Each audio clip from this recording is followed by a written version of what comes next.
चला last time आपण जे घेतलं होतं की स्टेटमेंट ऑफ अल्जेब्राचे टॉपिक्स आपण घेत होतो की स्टेटमेंट ऑफ अल्जेब्रामध्ये आपल्याला डिफरंट टाइप्स ऑफ लॉज येतात की ज्या लॉजपासून आपल्याला लॉजिकल इक्वलन्स प्रूव्ह करता येतो without using truth table. We have to prove the logical equivalence. आपण लॉजिकल इक्वलन्समध्ये जर अगोदर बघितलं तर आपण ट्रूथ टेबलचा वापर करत होतो की हा कॉलम आणि दुसरा कॉलम जर आयडेंटिकल असेल तर ते दोन स्टेटमेंट पॅटर्न हे काय असतात लॉजिकली इक्वलंट असतात. आणि आपण जे काल किंवा मागच्या वेळेला आपण जे स्टेटमेंट ऑफ अल्जेब्राज घेतले किंवा जे लॉजिकल इक्वलन्स घेतले तर लॉजिकल इक्वलन्स आपल्याला यूज करायचे प्रूव्ह करण्यासाठी तर लॉजिकल इक्वलन्स प्रूव्ह करण्यासाठी आणि त्यांना आपण स्टेटमेंट पॅटर्नला इक्वलंट दाखवावं लागतं. त्याच्यासाठी आपण काही पर्टिक्युलर लॉज घेतले होते. सुरुवातीपासूनचे जे लॉज होते पहिला जो लॉ घेतला होता तो म्हणजे आपला commutative. That's commutative. Second is associative. Third is distributive. Fourth is De Morgan's. Fifth कुठला घेतला होता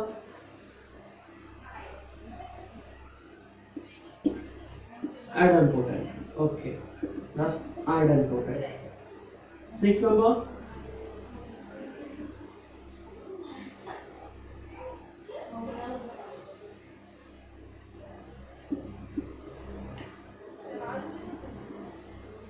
identity. Seven is complement. Eight is involution. Ninth is absorption.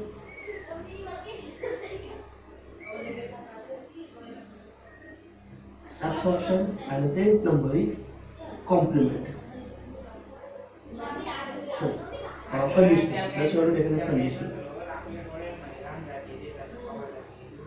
Conditional law असे 10 लॉज आपण स्टेटमेंट ऑफ अल्जेब्रा मध्ये बघितले होते. बरोबर का?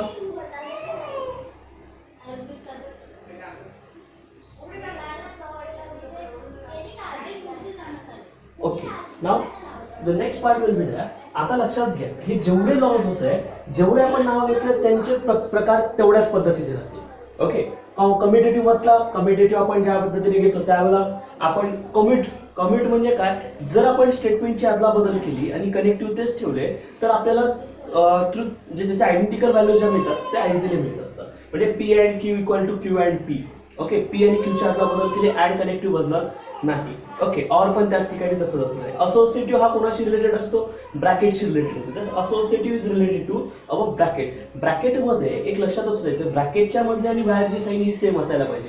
याच्यामध्ये 3 स्टेटमेंट असतात. ब्रॅकेटच्या मध्ये ब्रॅकेटच्या बाहेर दोन सेम लॉजिकल कनेक्टिव्ह आणि 3 स्टेटमेंट असतात आणि जर ब्रॅकेट बदललं तर ट्रूथ व्हॅल्यू बदलत म्हणजे आपण ज्या दोघेही व्हॅल्यू ज्या काढल्या त्यांच्या ट्रूथ व्हॅल्यूज बदलत नाही आणि ते इक्वलंट येतात आपल्याला प्रूव्ह करायचंय. जसं ऍड साठी होतं त्याच पद्धतीने ऑर साठी. डिस्ट्रीब्युटिव्ह.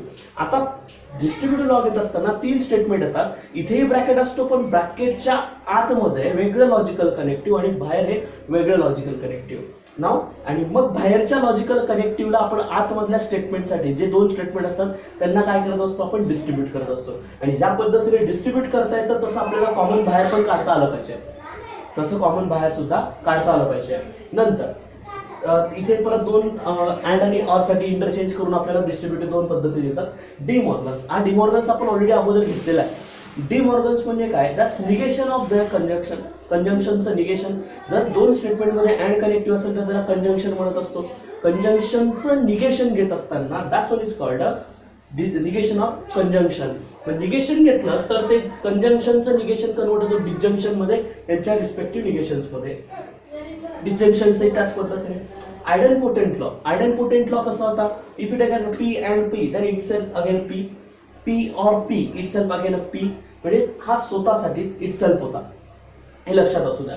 आयडेंटिटी लॉ म्हटलं तर आयडेंटिटी आपण जर बघायला गेलं तर आयडेंटिटी अशा व्हॅल्यूज असतात. फॉर एक्झाम्पल आपण नंबरच्या रिलेटेड घेतलं कॉम्प्लेक्स नंबर मध्ये पण घेतले. आयडेंटिटी काय असते की असे काही व्हॅल्यूज असतात की ज्या कोणासाठी तरी यूज करता येतात एखाद्या स्टेटमेंटसाठी. आयडेंटिटी मध्ये आपण 4 पद्धती घेतल्या. पी अँड फॉल्स घेतला होता अगोदर ऑर घेतलेला. पी और ट्रू घेतला होता, P and false, P and true असं काहीतरी घेतलं होतं आपण, बरोबर का? इक्वलेंट स्टेटमेंट होते असे 4 आयडेंटिटी ड्रॉ बघत होतो, पी और फॉल्स. ओके, 4 पद्धतीचे लॉज बघितले होते. नाव पी और फॉल्स काय होतं बरं? पी और फॉल्स, पी और फॉल्स. आता व्हॅल्यू ऍक्च्युली डिपेंडेड आहे, कारण पीच्या 2 पॉसिबिलिटी मला मिळणार. पी और फॉल्स म्हटलं तर पी जर ट्रू घेतला तर ट्रू और फॉल्स ट्रू येणार, पण जर पी फॉल्स घेतला तर फॉल्स और फॉल्स फॉल्स येणार, म्हणजे व्हॅल्यू डिपेंडेड येते पी वर. नंतर पी और ट्रू, पी और ट्रू म्हटलं तर व्हॅल्यू ट्रूथ व्हॅल्यू कोणावर डिपेंडेड येते? पी वर डिपेंडेड. का? कारण जर मी पी ची व्हॅल्यू ट्रू घेतली तर ट्रू और ट्रू माझा ट्रू येणार. ओके सॉरी, आपली ही व्हॅल्यू ट्रूच आहे, कारण और लॉजिकल कनेक्टिव्ह आहे. पी ची तुम्ही व्हॅल्यू काही घ्या, त्यामुळे इथे ट्रूच मिळणार आहे. नंतर P and false, P and false, P and false, this value always false, कारण पी ची व्हॅल्यू तुम्ही काही, कारण अँड कनेक्टिव्ह मध्ये एक कोणत्याही लॉजिकल कनेक्टिव्ह अँड कनेक्टिव्ह मध्ये जर कोणतेही स्टेटमेंट जर फॉल्स असेल तर रिझल्टंट व्हॅल्यू ऑलवेज फॉल्स असते. मग पी ची व्हॅल्यू तुमची काही असू द्या, तर ट्रू असली ट्रू असू द्या, फॉल्स असली फॉल्स असू द्या, रिझल्टंट व्हॅल्यू ही ऑलवेज फॉल्स मिळणार. तर पी अँड ट्रू, आता पी अँड ट्रू म्हटलं तर always value depended on P. If a P is a false then truth value is false. If a P is a true then truth value is true, therefore the depended on your p. Okay, that's next is a complement. Complement म्हटलं तर just negation of there itself, स्वतःच negation, p and negation p, p or negation p. चला सांगा बरं equivalent काय ना? p and negation p always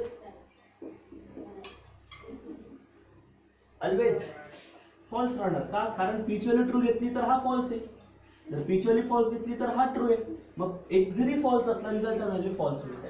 याच्यात P ची व्हॅल्यू ट्रू घेतली तर हा फॉल्स, पण हा ट्रू आहे. और असल्यामुळे इथे इक्वल टू ट्रू मिळायला पाहिजे. जर इथे फॉल्स घेतला तर हा ट्रू आहे, म्हणजे ऑब्विसली इथे काय मिळायला पाहिजे? ट्रू मिळायला पाहिजे. Involution, involution is the negation of the itself, negation of negation p is itself. Then absorption, absorption means thus absorb to itself.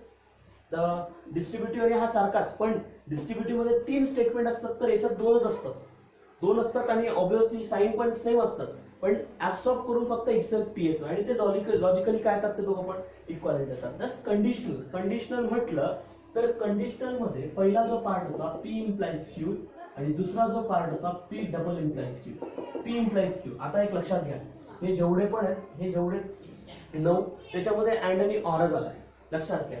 आणि कंडिशनल मध्ये इम्प्लिकेशन आणि डबल इम्प्लिकेशन आलाय, म्हणून लक्षात असू द्या या तिघांमध्ये अँड और निगेशन, निगेशनचं काही एवढं विशेष वाटत नाही, पण अँड आणि ऑरचा वापर व्यवस्थित झाला पाहिजे, किंवा कंडिशनल मधून अँड आणि ऑरच्या स्टेटमेंट मध्ये आणायचं असेल तर यांचा वापर आपण करू शकतो. Now P double implies Q, आता पी इम्प्लाइज क्यू म्हणजे निगेशन पी और क्यू असतो. आता याच्या 2 ट्रूथ व्हॅल्यूज इक्वलेंट स्टेटमेंट आहेत, P implies Q and Q implies P. जर याचा वापर केला तर ही व्हॅल्यू अशी काहीतरी मिळते, P or Q and Q or negation P. P double implies Q equivalent to this 2 statement. एवढे जेवढे पण लॉज आपण घेतोय तेवढे लॉज व्यवस्थित असू द्या डोक्यात. आपण ज्या वेळेला ऑब्झर्वेशन करून आपण जे एक्झाम्पल सॉल्व्ह करणार, कारण ह्या पद्धतीच्या एक्झाम्पल्स मध्ये जास्तीत जास्त वापर कोणत्या लॉजचा झालाय किंवा कोणत्या स्टेपमध्ये कोणत्या प्रकारचा लॉ वापरलाय किंवा त्याचे रिडक्शन कोणत्या फॉर्ममध्ये आणलेलं आहे किंवा आपण ज्या पद्धतीने यूज करणार हे लक्षात असू द्या. कारण याच्यामध्ये वापर योग्य पद्धतीने झाला किंवा प्रत्येक स्टेप कळली तर आपल्याला ते समजतात एक्झाम्पल, तर पुढच्या एक्झाम्पलमध्ये वापरण्यासाठी आपल्याला कसं वापरायचं हे कळतं. कारण कधी कधी काय होतं की आपल्याला डिस्ट्रीब्युटिव्ह वापरताना ब्रॅकेट्सवर वापरावा लागतो किंवा 3-4 टर्म्सवर वापरावा लागतो, म्हणजे त्या टर्म्स व्यवस्थित लक्षात असू द्या. कारण जेवढं तुम्ही ह्या पद्धतीने अप्लाय करण्याचा प्रयत्न करणार ऑब्झर्वेशन करून तेवढं तुमच्यासाठी बेटर असेल. कारण प्रत्येक स्टेप कशी आली आहे, कोणता लॉ वापरला तो लिहिणं मस्ट आहे, त्याच्याशिवाय मार्क्स पडणार नाही. ओके, आता आपला क्वेश्चन नंबर होता 28 नंबर. क्वेश्चन नंबर होता 28. Prove the results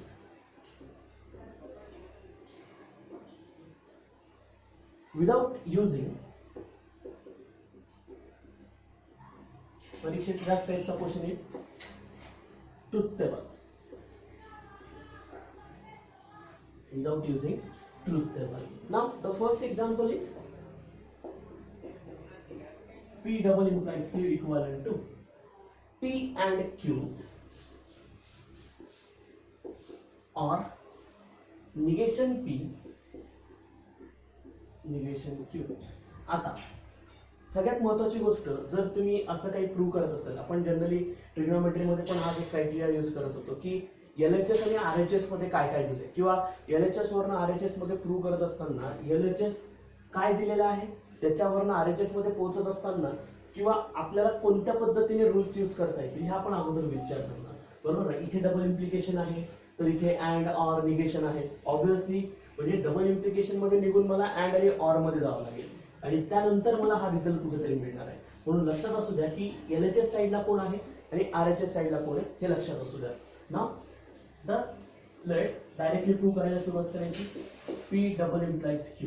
आता डबल इम्प्लाइज Q आपल्या जे 10 लॉज घेतले त्या 10 लॉज मध्ये डबल इम्प्लिकेशन शेवटचा लॉ होता. कोणता लॉ होता शेवटचा कंडिशनल लॉ.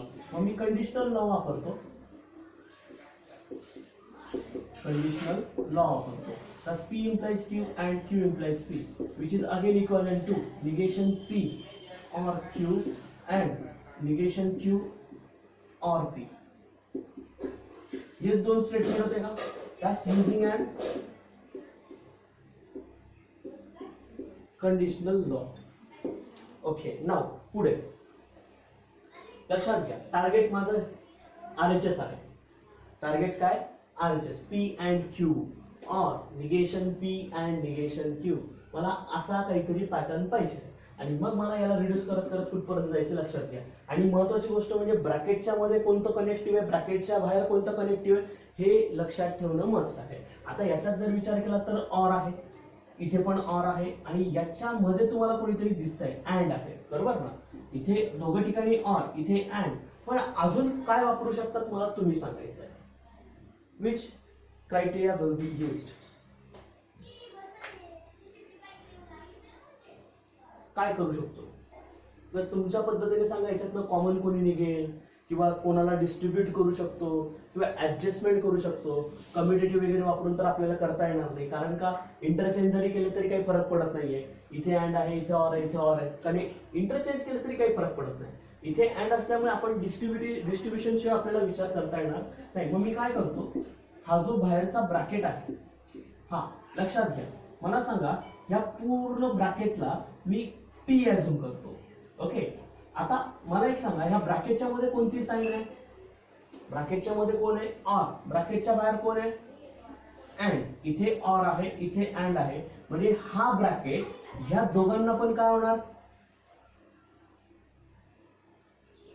डिस्ट्रीब्यूट करायचा आहे. अँड हा ब्रॅकेट, बरोबर ना. हे कनेक्टिव्ह आणि हा ब्रॅकेट, म्हणजे अगोदर कोणाला डिस्ट्रीब्यूट करायचा? निगेशन P ला. निगेशन P ला अगोदर हे डिस्ट्रीब्यूट करून द्या. चला सांगा मग, negation P and sorry negation P and bracket negation P negation Q और झालं का डिस्ट्रीब्यूट हा ब्रॅकेट, बरोबर ना. इथे कोण असतंय? जी मिडलची, ब्रॅकेटच्या मिडलची साईन असते ती दोघांच्या मिडलला येत असते, बरोबर ना. पुढे आता हा ब्रॅकेट कोणाला डिस्ट्रीब्यूट करायचा?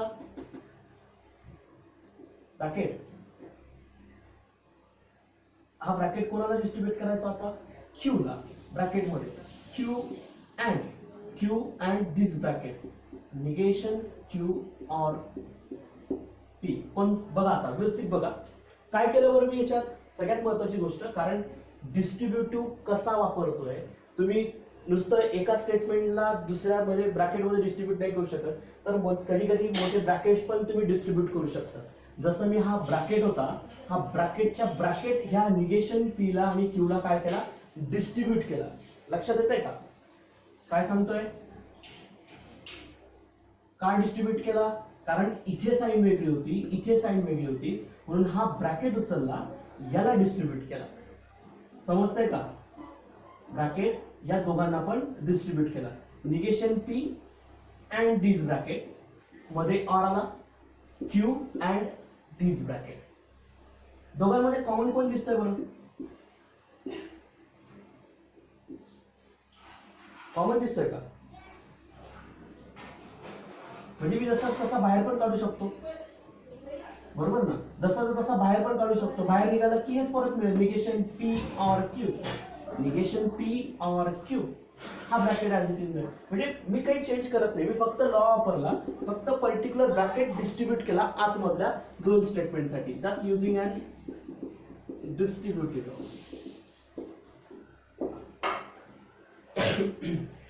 पुढे आता परत हे जे दोन ब्रॅकेट दिसतात, हा स्क्वेअर ब्रॅकेट आणि हा दुसरा स्क्वेअर ब्रॅकेट. या स्क्वेअर ब्रॅकेट मध्ये तुम्हाला काय दिसतंय? स्क्वेअर ब्रॅकेटच्या मध्ये त्याच्यात अजून एक ब्रॅकेट आहे. त्याच्या ब्रॅकेट मधलं लॉजिकल कनेक्टिव्ह कुठलं आणि बाहेरचं कनेक्टिव्ह कुठलं? वेगवेगळे आहेत का दोघं पण? इथे अँड आहे, इथे ऑर आहे. म्हणजे निगेशन पी अँड ह्या दोघांना काय होणार? डिस्ट्रीब्यूट करा. चला डिस्ट्रीब्यूट करा. मग निगेशन पी अँड ह्या दोघांना डिस्ट्रीब्यूट करा. Negation P and. हा पुढे इथे कोण आहे? म्हणजे इथली मिडलची साईन याच्यात असते. नंतर निगेशन पी अँड कोणाला डिस्ट्रीब्यूट केलं? पी ला, बरोबर ना? व्यवस्थित ऑब्झर्व करा, परत बघा वाटल्यास की निगेशन पी अँड दोघांना डिस्ट्रीब्यूट केलं, निगेशन क्यू ला पण आणि टी ला पण. Or bracket. पुढे याच्यात पण तसंच दिसतंय का? ब्रॅकेटच्या मध्ये दुसरं लॉजिकल कनेक्टिव्ह आणि बाहेर दुसरं लॉजिकल कनेक्टिव्ह. म्हणजे इथे काय करायला पाहिजे अजून? डिस्ट्रीब्यूट. कोण डिस्ट्रीब्यूट करायला पाहिजे? Q and. चला सांगा. Q and negation Q or हा ब्रॅकेट इथे. पुढे सांगा. क्यू अँड बर. पुढे कोणता लॉ वापरला?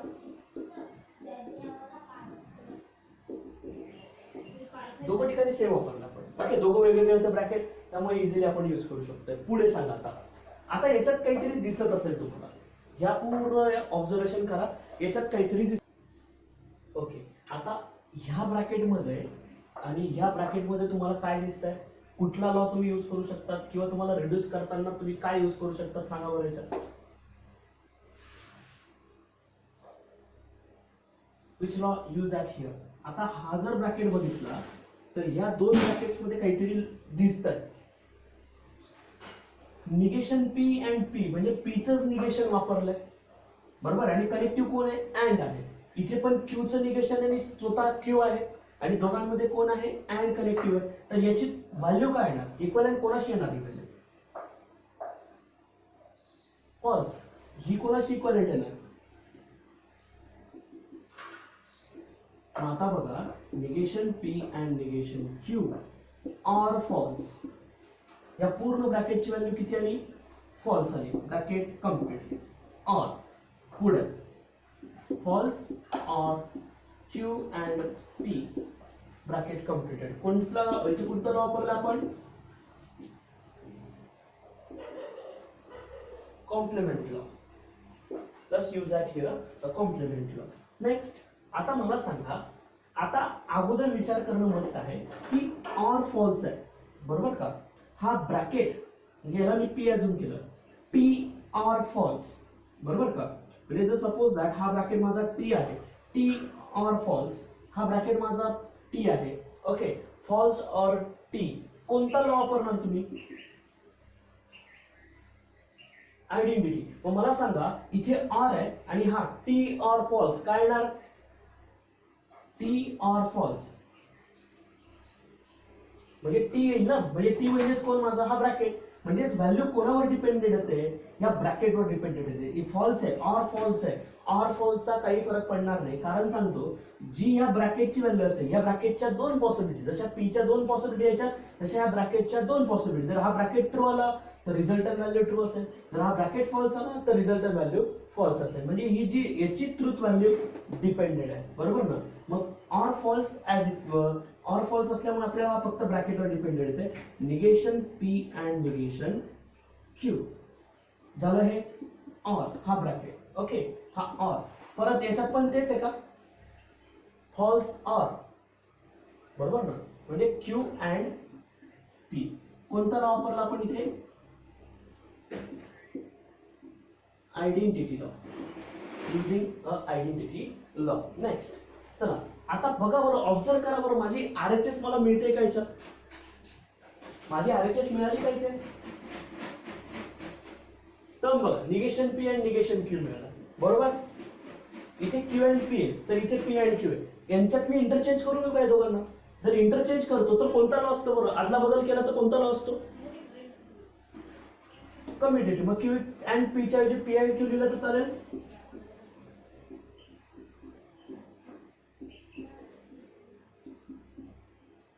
इंटरचेंज केलं का मी, पी अँड क्यू चं काय घेतलं, क्यू अँड पी चं पी अँड क्यू घेतलं बाय युझिंग कम्युटेटिव्ह लॉ. मला सांगा आता, ऑब्झर्व करा की हा ब्रॅकेट कुठे आहे, इकडच्या बाजूला, आणि हा ब्रॅकेट या बाजूला, बरोबर ना. याला आणि याला बदललं तर कोणता लॉ येऊन जाईल अजून,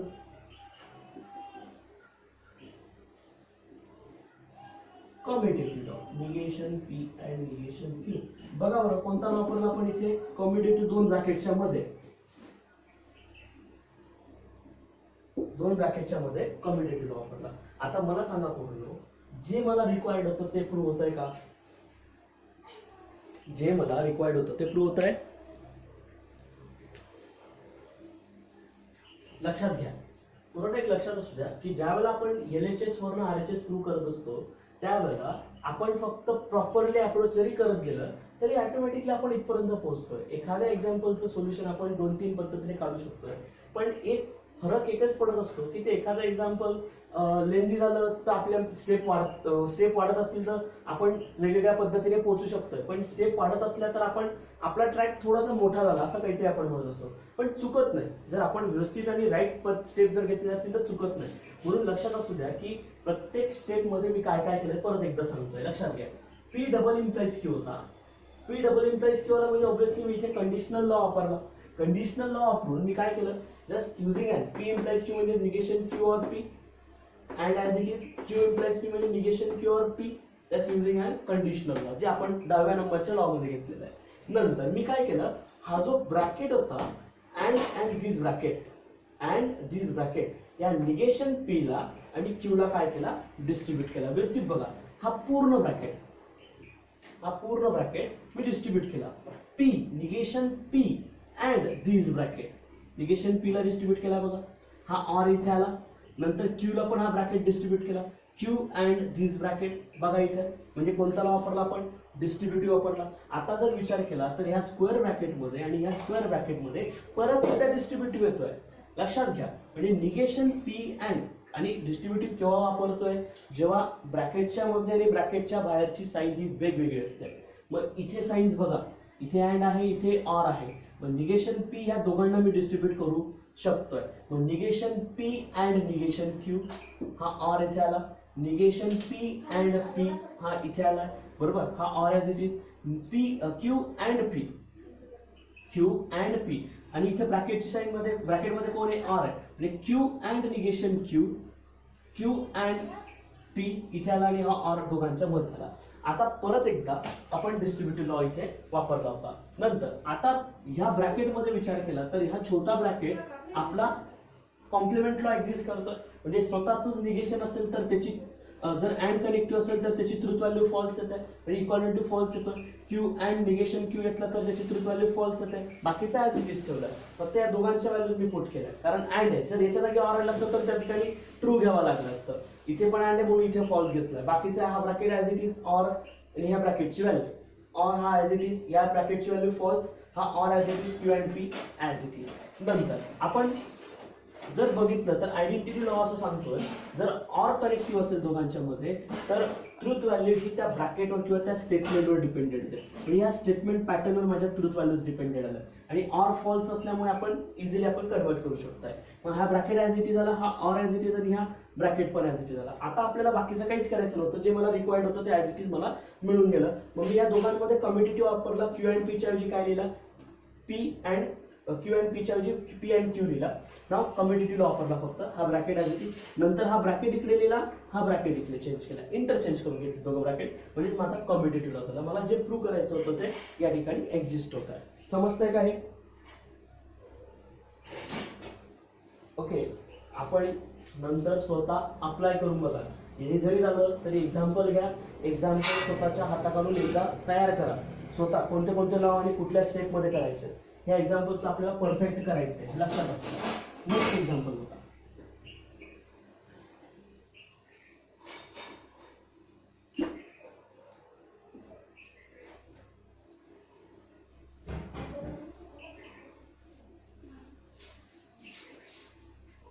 पुढचं छोटंसं एक्झाम्पल आहे.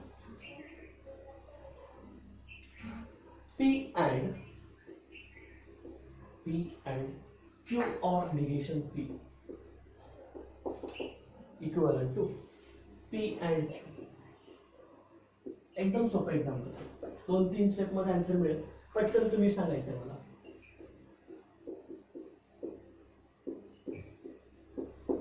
काय करू शकतो याच्यात काही कंडिशनल वगैरे नाही. फक्त ब्रॅकेटच्या मध्ये साईन कोणती, ब्रॅकेटच्या बाहेर कोणती साईन आहे ती फक्त मला एकदा सांगा, आणि कोणता लॉ पहिल्यांदा वापरणार करता येईल यूज नक्की. चला मग पी अँड ह्या दोघांना डिस्ट्रीब्यूट करू. पी अँड क्यू मध्ये कोण येईल, और पी अँड कोणता लॉ वापरला आपण, बर पुढे पुढे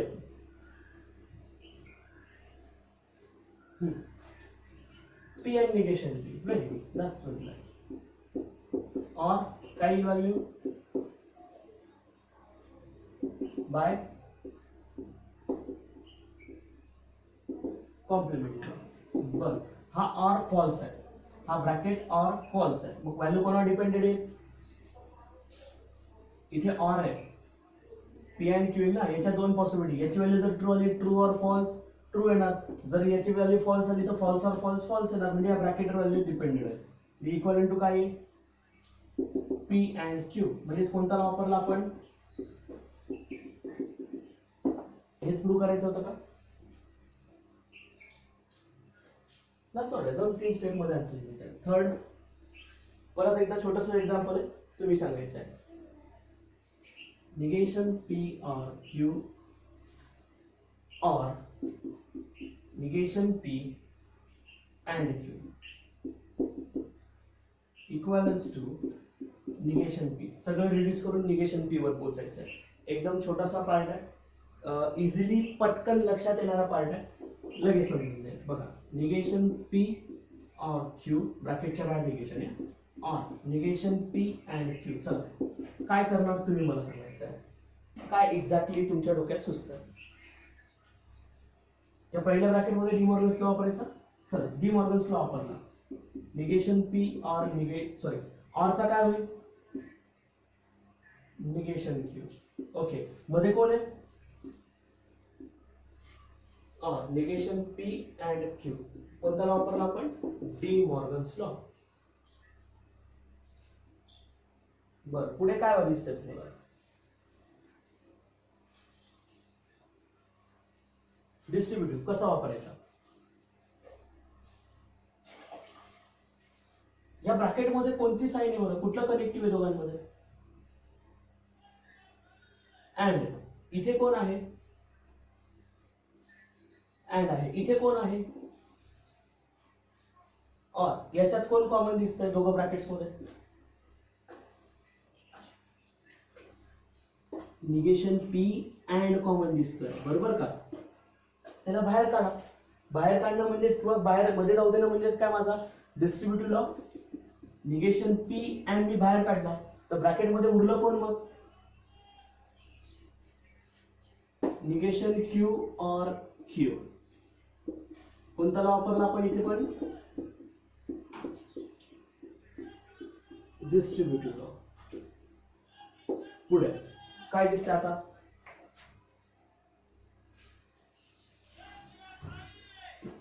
कोणता लॉ आहे? कॉम्प्लिमेंट. मग negation P, negation Q or Q और आहे मध्ये, दोघांच्या मध्ये और आहे. पी और निगेशन पी काय तो ट्रू. कोणता वापरला ना आपण? Complement law. बर, पुढे निगेशन पी अँड ट्रू. परत एकदा identity law. Negation P and true, negation P and true.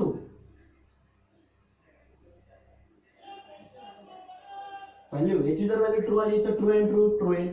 जर याची व्हॅल्यू फॉल्स आली तर फॉल्स अँड ट्रू फॉल्स येईल. हे निगेशन पी वर व्हॅल्यू डिपेंडेड आहे. that's identity law. बरोबर आहे का? मला हेच पाहिजे होतं का? Negation P. याच्यात कोणाला काही डाऊट? नक्की समजतंय?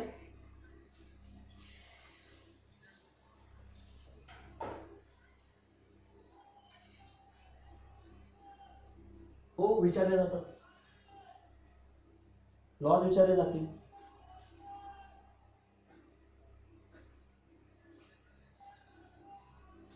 जर मोठा आला तर 3 मार्काला पडेल. याच्यातला जर क्वेश्चन आला तर, जर 2 मार्काला पण विचारू शकतात कधी कधी. पण याचा जास्त वापर जो आहे ना, याच्यात 10 ते 15 एक्झाम्पल तर आहेच आहे, पण याचा जास्त वापर करायचा आहे तो स्विचिंग सर्किटमध्ये. स्विचिंग सर्किटमध्ये तुम्हाला हे दिलेलं नसेल, इक्वलंट टू दिलेला नसेल, तर तो इक्वलंट फॉर्म तुम्हाला तयार करायचा आहे, तो आणायचा आहे.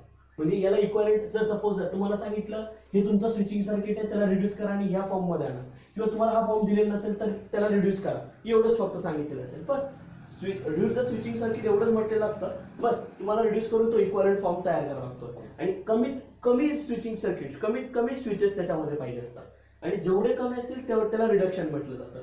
तिथे त्याचा वापर करायचा. म्हणून ह्याच टाईपचे एक्झाम्पल तिथे वापरायचे. तसेच हे 10 ते 15 एक्झाम्पल येतात. आणि परीक्षेत जर 3 मार्काचा क्वेश्चन सेपरेटली जर विचारला गेला, प्रूव्ह द फॉलोइंग, हाच question, prove the following without using truth table. हे 2 स्टेटमेंट पॅटर्नला इक्वलंट दाखवा, but without using truth table. तुम्हाला सोपा क्वेश्चन एकच असतो, using truth table we have to prove directly. पण हाच तो एकदम सोपा पार्ट असतो. ट्रुथ टेबलचा आला तर विषय राहत नाही, तो एकदम पटकन होऊन जातो. पण याच्यामध्ये तुम्हाला लॉजिकल सगळ्या स्टेटमेंट अल्जेब्रा तुम्हाला माहिती असावं लागतं, त्याशिवाय तुम्हाला करता येत नाही. येतंय का लक्षात? ओके. पण हा महत्वाचा भाग असेल आणि लेवलिंग त्याची जास्तीत जास्त असेल. म्हणजे आपल्या पूर्ण पहिल्या चॅप्टर मध्ये हा थोडासा चेंज लेवलचा चॅप्टर असेल, हे लक्षात घ्या. बरं, पुढचं एक्झाम्पल, छोटंसं एक्झाम्पल आहे 4th नंबर. याचे सर्व एक्झाम्पल मी सॉल्व्ह करून देईल, कारण याच्यामध्ये सगळ्यात महत्वाचा भाग तोच असेल की आपल्याला रिड्यूस करणं मस्ट आहे. तुम्हाला समजायला पाहिजे. P or Q and negation Q, छोटासा पार्ट दिलेला आहे, इक्वलंट टू P दाखवायला, तो विनाकारण दिला असं वाटायला. चला सांगा बरं.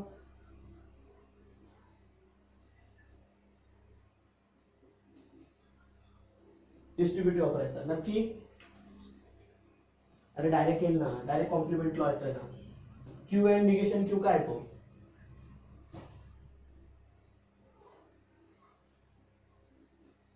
Q and negation Q, that's why is a false by using complement law. बर, मग P or false? P or false नाही, true. P or false true, बरोबर का? असे लॉ घेतले का आपण? P or false true, P or false असा लॉ घेतलाय का? P or false कोणावर व्हॅल्यू डिपेंडेंट येते? P वर व्हॅल्यू डिपेंडेंट येते. डायरेक्ट कशाही उत्तर देऊ नका, व्यवस्थित त्याचा अभ्यास करून आणि मगच उत्तर त्याचा, हे लक्षात ठेवा. P or false, value is dependent on P, therefore equivalent to P. That's identity law. समोर लॉज ठेवा, लॉज शिवाय आपल्याला येणार नाही, हे लक्षात असू द्या. समजतंय का हे?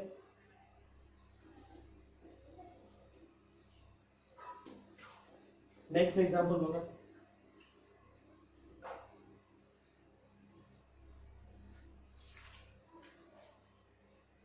थोडंसं मोठं घेऊ पण इझी लेवलमध्ये घेऊ आपण. फिफ्थ नंबरचा एक्झाम्पल आहे.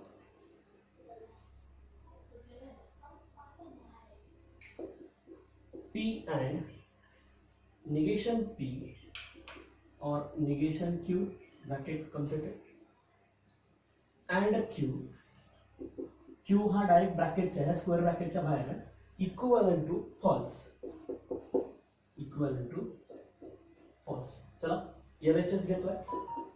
P and negation P or negation Q and Q. चला काय करता येईल मला तुम्ही सांगायचं आहे.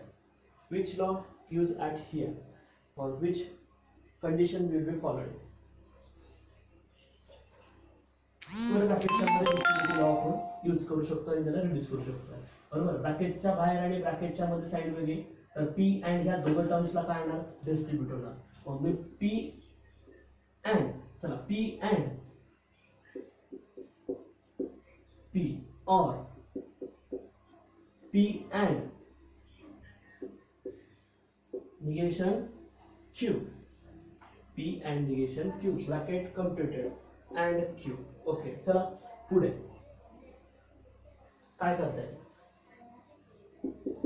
Complement law. बरं, कॉम्प्लिमेंट लॉ वापरून P and negation P काय येतो, false or P and negation Q and Q. But false or these bracket.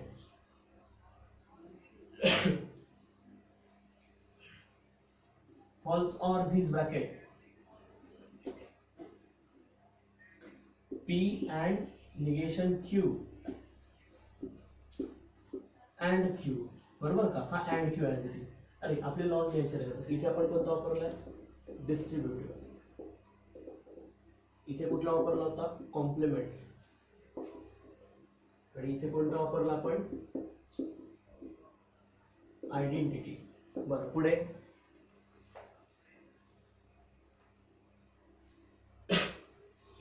Distribute केव्हा करतो आपण, डिस्ट्रीब्यूट. पण इथे साईन कशा आहेत, इथे पण अँड आहे, इथे पण अँड आहे. डिस्ट्रीब्यूट कसं काय करणार, फक्त असोसिएटिव्ह चालेल का, ब्रॅकेट चेंज करू आपण फक्त. इथे निगेशन क्यू, इथे क्यू आहे, ब्रॅकेट आदला बदल करू शकतो ना मी.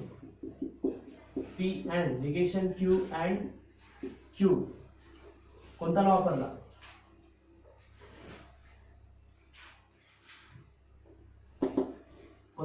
आपण असोसिएटिव्ह लॉ. बरोबर ना, कारण मी फक्त ब्रॅकेट बदललं ना, बाकीच्या हा अँड आहे, हा अँड आहे, मी काहीच बदललेलं नाही. व्हॅल्यू पण त्याच ठेवल्या, स्टेटमेंट पण तेच ठेवले, फक्त मी ब्रॅकेट बदलला, म्हणून व्हॅल्यू आपली असोसिएटिव्ह लॉ. चला मग सांगा पुढे.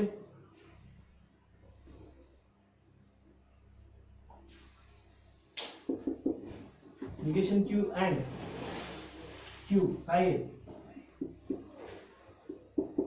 फॉल्स. विच लॉ हिअर, याची व्हॅल्यू काय आली, फॉल्स.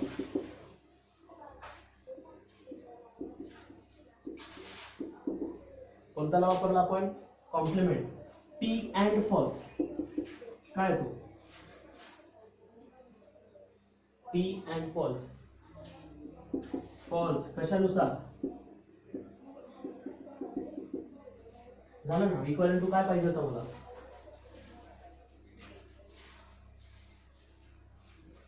इक्वल टू काय पाहिजे होतं मला, false. Task one is completed. समजतंय का, ठीक आहे. मग अजून आपण याच्या पुढचे जवळपास 7-8 एक्झाम्पल घेऊ. अजून बरेच एक्झाम्पल आपल्याला रिड्यूस करायचे याच फॉर्मॅटमध्ये. ही 5 एक्झाम्पल आता सफिशियंट आहे. मी अजून एक्झाम्पल देतो, फक्त रफली ट्राय करा. बाकीचे एक्झाम्पल म्हणजे ते एक्झाम्पल जे आहेत मी सॉल्व्ह करून देईल, फक्त तुम्ही रफली ट्राय करा. ऍटलीस्ट तुम्हाला जमतायत की नाही, तुम्हाला काय कळत नाही, किंवा कोणता पार्ट तुमचा थोडा वीक आहे, त्याच्यामध्ये आपल्याला समजून घेता येईल की आपल्याला काय काय ड्रॉबॅक्स आहेत आपल्याला. मग आपण ते एक्झाम्पल दिले असतील तर ते तुम्हाला रिड्यूस करता आले पाहिजे, ॲज अ रफली म्हणा फक्त. ओके, पण हे 5 एक्झाम्पल आणि तिथून पुढे एक्झाम्पल कंटिन्यू करू आपण. आलं लक्षात, ठीक आहे. बाकीचा पार्ट आपण उद्या आपल्या रेग्युलर वेळेत.